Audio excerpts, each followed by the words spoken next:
Hello everyone, biology classes में आप सभी का स्वागत है। बेटा आज हम लोग का जो टॉपिक है रिप्रोडक्टिव हेल्थ। ठीक है बेटा, इस रिप्रोडक्टिव हेल्थ से संबंधित जो भी कंपटीशन में पूछे गए प्रश्न है उन सारे प्रश्नों को कंटेंट के थ्रू मैंने लेकर आई हूँ। ठीक है बेटा। बेटा देखिए, अगर वीडियो आप लोग को अच्छा लगे तो लाइक शेयर और सब्सक्राइब जरूर कीजिएगा, साथ में बेल आइकन को भी प्रेस कीजिएगा और ताकि नए नए नोटिफिकेशन आप लोग के पास तुरंत ही पहुँचते रहे। ठीक है बेटा, चलिए हम अपने टॉपिक पर आते हैं। अगर आप लोग ने इससे पिछले जो वीडियो नहीं देखे होंगे तो उन सारे वीडियो को देखने की कोशिश करिएगा। ठीक है बेटा, चलिए चलते हैं। देखिए, जो हमारा पहला प्रश्न है, एमटीपी कितने सप्ताह तक सुरक्षित माना जाता है। देखिए, ये कंपटीशन में पूछा गया प्रश्न है। जो भी मैंने ये प्रश्न लेकर आई हूँ, ये किसी न किसी ईयर्स में इसमें नीट लेवल प्रश्न में सीपीएमटी पहले हुआ करता था, उस समय के सत्र में पूछा जाया करता था और इस समय भी इसको प्रश्न को पूछे जाते हैं इस चैप्टर से। किस चैप्टर से? रिप्रोडक्टिव हेल्थ से। क्लास 12 का चैप्टर नंबर 4 है रिप्रोडक्टिव हेल्थ। ठीक है बेटा, जिसको क्या कहते हैं? जनन स्वास्थ्य कहते हैं। तो पहला हम टॉपिक देखते हैं, एमटीपी कितने सप्ताह तक सुरक्षित माना जाता है। देखिए बेटा, आप लोग जानते हैं एमटीपी का फुल फॉर्म क्या होता है? Medical termination of pregnancy. इसके बारे में मैंने एमटीपी के बारे में संक्षिप्त में टिप्पणी लिखवा दी, लेकिन थोड़ी सी पॉइंट हमने यहाँ पर बता दे रही हूँ कि इसमें क्या है, MTP medical termination of pregnancy, medical चिकित्सीय माध्यम से प्रेगनेंसी को रिमूव करना ही क्या कहलाता है? एमटीपी कहलाता है। अब प्रश्न हमारे पास आया है कि एमटीपी कितने सप्ताह तक सुरक्षित माना जाता है, तो इसका आंसर हमारा क्या होगा? आंसर मैं इसके सामने नोट कर देती हूँ। इसका आंसर कितना होगा? 12 सप्ताह। कितने सप्ताह? 12 सप्ताह, यानी कि 12 सप्ताह तक और प्रेगनेंसी को एमटीपी कराया जाए तो क्या हो जाएगा?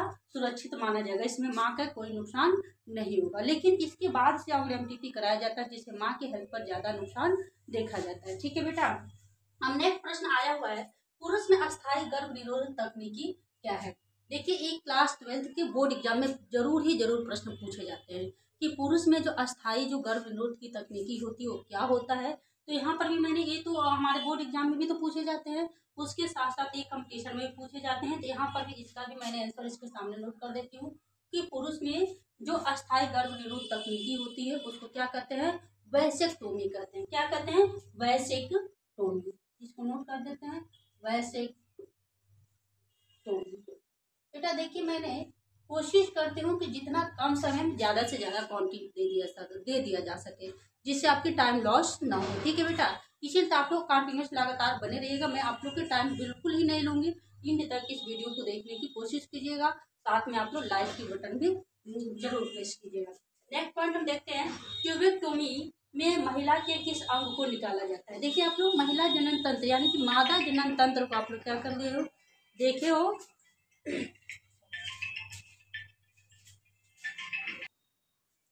ठीक है बेटा, देखिए आप लोग क्या देखे, ट्यूबेक्टोमी में महिला के किस अंग को निकाला जाता है। तो आप लोग देखिए, ट्यूबेक्टोमी में महिला के किस अंग को निकाला जाता है, इससे संबंधित मैं बता देती हूँ कि जो ट्यूबेक्टोमी होता है, महिला के अंडवाहिनी को क्या कर दे, कट किया जाता है या कट करके उसमें से थोड़े से भाग निकाल दिया जाता है या वहीं पर प्रेस करके या बांध दिया जाता है।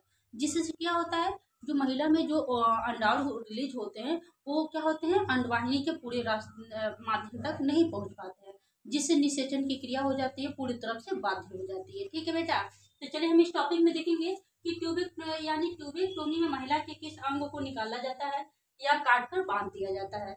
महिला के किस अंग को काट कर बांधा जाता है? अंडवाहिनी को। इसका आंसर क्या होगा? इसका आंसर आप लोग लगाइए, अंडवाहिनी।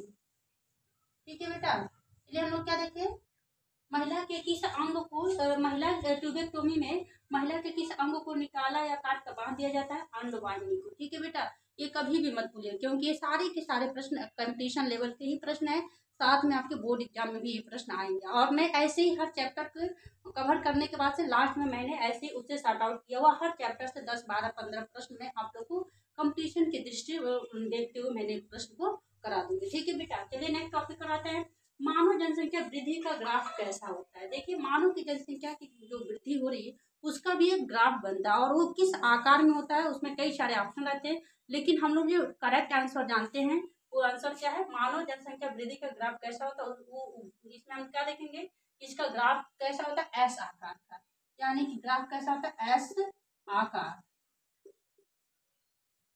मानव जनसंख्या वृद्धि का ग्राफ कैसा होता है? एस आकार का। ठीक है बेटा, नेक्स्ट प्रश्न देखेंगे, किन्हीं 3 यौन संचालित रोगों का नाम लिखिए। देखिए बेटा, ये आपके बोर्ड एग्जाम में एकदम 100% मानकर चलो कि ये या तो ऑब्जेक्टिव प्रश्न में 1 नंबर में आ जाएगा या लिखने में आएगा कि यौन संचालित रोगों पर संक्षिप्त टिप्पणी लिखिए। तो इससे संबंधित मैंने इसके पिछले वीडियो में अपलोड कर दिया हूँ। अगर आप लोग को लगे कि हमको इसके बारे में जानना चाहिए तो आप लोग पिछले वीडियो जरूर देखिएगा। ठीक है बेटा, जितने सारे प्रश्न बने, ये प्रश्न कहीं इधर उधर से नहीं बनाए गए हैं, ये सारे वीडियो अपलोड कर दिए गए हैं, उसी में से प्रश्न बनाया गया है, ताकि ये भी जांचने के लिए कि आप लोग कितना जानते हो और कितना चीजें भूल गए हो। और पुराने वाले जो वीडियो उसको क्या कर लो, देखते रहो, ताकि ये सारे जो प्रश्न है वो आपके दिमाग से भूले ना। ठीक है बेटा, हम नेक्स्ट प्रश्न हमने देखा कि 3 यौन संचालित रोगों के नाम लिखिए। तो चलिए मैं इसका नाम लिख देती हूँ। पहला नंबर मानिए नोट करते हैं, क्या है? एड्स। एड्स सबसे पॉपुलर डिजीज है और इसके बारे में हर पर्सन को नॉलेज होना चाहिए। मैंने एड्स के बारे में भी संक्षिप्त टिप्पणी दे दी हूँ, जिसमें उसमें एड्स से क्या है, एड्स किसके थ्रू सेपरेट होता है, उसके साथ साथ एड्स किस विषाणु के तहत उत्पन्न होता है और एड्स से हमारे कौन से अंग प्रभावित होते हैं, इसका लक्षण, रोकथाम, उपचार वगैरह मैंने पिछले वीडियो में बता दिया है, उसमें आप लोग देख लीजिएगा। यहाँ पर मैंने 3 एसटीडी डिजीज यानी कि यौन संचालित डिजीज के बारे में मैं यहाँ पर बता रही हूँ। पहला हमने क्या नोट कर लिया? एड्स। इसका आप लोग हमेशा ऐसे नोट कर लीजिएगा, एड्स। दूसरा नंबर नोट कर लीजिए, एड्स के बाद से दूसरा नंबर क्या नोट कर, सिफिलिस नोट कर लेते हैं, क्योंकि सिफिलिस एक ऐसा रोग है जिसके बारे में जानते हो कि एसटीडी है, इसके बारे में मैंने वीडियो अपलोड की हूँ, लेकिन सिफिलिस में नोट कर देती हूँ। दूसरा नंबर क्या नोट करेंगे? सिफिलिस। तीसरा नंबर नोट कर लीजिए, गोनेरिया। गोनेरिया नामक रोग का नाम सुने ही होंगे लोग। गोनेरिया भी एक तरह का रोग है जो एसटीडी के थ्रू क्या होता है, सेपरेट होता है। नेक्स्ट तीसरा नंबर क्या लिखेंगे? गोनेरिया। ठीक है बेटा, चलिए हम नेक्स्ट प्रश्न पर आते हैं कि आईवीएफ से उत्पन्न होने वाले भ्रूण को किस अवस्था में स्त्री के गर्भाशय में रोपित किया जाता है। ठीक है बेटा, देखो आईवीएफ के बारे में आप लोगों को मैं बता दी हूँ, इसके ऊपर संक्षिप्त टिप्पणी आता भी है। इसका हिंदी नाम अंतःपात्रीय निषेचन होता है और इसको इंग्लिश में इन विट्रो फर्टिलाइजेशन के नाम से जानते हैं। लेकिन इससे ऑब्जेक्टिव प्रश्न क्या बन सकते हैं उसको मैं आप लोग के सामने पेश की हूँ। ठीक है बेटा, देखिए आईवीएफ से उत्पन्न होने वाले भ्रूण को किस अवस्था में स्त्री के गर्भाशय में रोपित किया जाता है, तो उस समय जब आईवीएफ टेक्निक के थ्रू जो फर्टिलाइजेशन कराया जाता है, उस अवस्था में जो भ्रूण होता है वो 32 सेल्स का होता है। कितने सेल्स का होता है? 32 सेल्स, यानी कि 32 कोशिका के जब भ्रूण मिल जाते हैं तब वो पुनः उठाकर क्या किया जाता है, ये तो टेस्ट ट्यूब में उत्पन्न होता है और पुनः उसको उठाकर मादा के गर्भाशय में क्या कर दिया जाता है, रोपित कर दिया जाता है, वहां पर उसका डेवलपमेंट प्रॉपरली हो पाता है। ठीक है, नेक्स्ट प्रश्न हमारे पास आया है, कॉपर मोचन आईयूडी में कॉपर का क्या कार्य है। ठीक है बेटा, देखिए इसका हमने शुरुआती में मैंने इस चैप्टर को स्टार्ट करने से पहले इसमें आए हुए सारे जो शॉर्ट नेम है उसका मैंने फुल नेम दी थी, उसी में हमने सब वहां पर भी डाला था आईयूडी, इसको इंट्रा यूटेराइन डिवाइस के नाम से जानते हैं। और इसमें कॉपर मोचक में कॉपर का क्या कार्य है, आईयूडी जो बनता है उसमें कॉपर का प्रयोग किया जाता है, उस कॉपर का क्या कार्य होता है, इसका हमको यहाँ पर एक शब्दों में आंसर बताना है। देखो क्या होता है, जो इंट्रा यूटेराइन डिवाइस होता है वो कॉपर मोचित होता है, वो शुक्राणु की गति को क्या कर देता है, धीमा कर देता है, जिससे निषेचन की क्रिया संपन्न नहीं हो पाती है। यहाँ पर हम लोग क्या देखेंगे, उससे शुक्राणु की जो गति होती है वो क्या हो जाता है, धीमा हो जाता है, गतिशीलता उसकी कम हो जाती है, जिससे निषेचन की क्रिया क्या हो जाती है, कुछ संपन्न नहीं हो पाती। यानी कि आईडी में कॉपर का क्या कार्य है, शुक्राणु की गति को कम करना, शुक्राणु की गति को कम करना।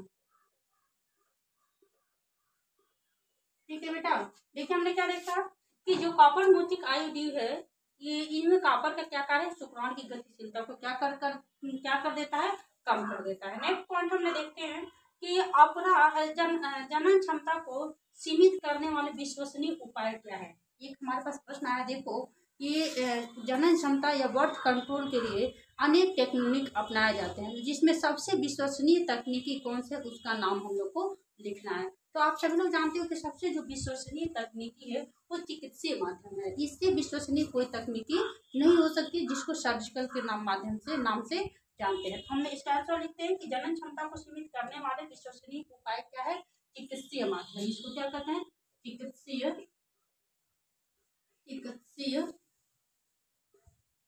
विद्युत, चिकित्सीय विद्युत।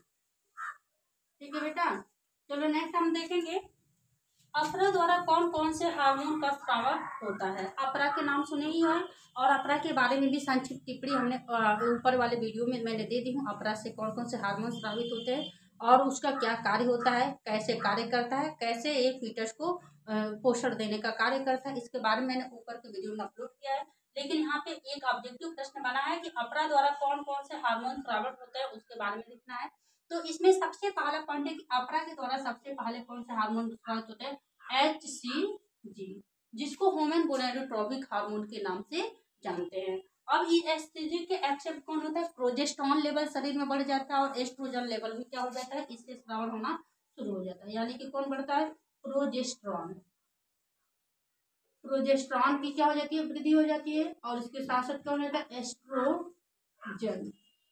इसके साथ साथ अनेक हार्मोन्स का लेवल क्या हो जाता है, घट बढ़ जाता है। लेकिन जो अपरा के द्वारा स्राव होता है मोस्टली किस हार्मोन का स्राव होता है, HCG का, और सपोर्टिंग में प्रोजेस्टेरॉन और एस्ट्रोजन का भी अपरा के द्वारा श्रावण किया जाता है।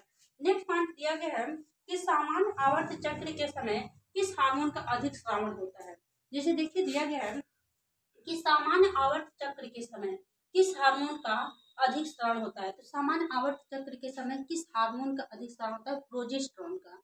और भी किस दिनों में, कौन से दिनों में ज्यादा प्रोजेस्टेरॉन किस दिन ज्यादा उत्पन्न होता है, 14वें दिन में। ठीक है बेटा, यहाँ पे प्रश्न नहीं डाला गया लेकिन मैं यहाँ पे बता दे रही हूँ कि सामान्य आवर्त चक्र के समय किस हार्मोन का अधिक स्राव होता है, तो प्रोजेस्टेरॉन का, और किस दिन में होता है, 14वें दिन में। यानी कि 14वें दिन में प्रोजेस्टेरॉन लेवल बॉडी में क्या हो जाता है, बढ़ जाता है, अधिक मात्रा में उत्पन्न होता है। यानी कि हमने किस हार्मोन को यहाँ पर नोट करेंगे, प्रोजेस्टेरॉन का, प्रोजेस्टेरॉन। ठीक है बेटा, ठीक है। देखिए बेटा, जो हमने आज का जितने भी प्रश्न कराए हैं एकदम श्योरली है कि आप लोग क्या करेंगे, आप लोग को क्या होगा, पसंद आया होगा। और अगर जो आप लोग को पसंद आया है तो इसे लर्न जरूर कीजिएगा, क्योंकि इन्हीं सबों में से ऐसे ही प्रश्न जो बनते हैं आपके नीट में, या BSc नर्सिंग करने जाते हैं, या डी फार्मा या बी फार्मा के लिए आप कंपटीशन के लिए फॉर्म को फिल करते हैं। ठीक है बेटा, ठीक है बेटा, थैंक यू सो मच। आपको इतना है, थैंक यू।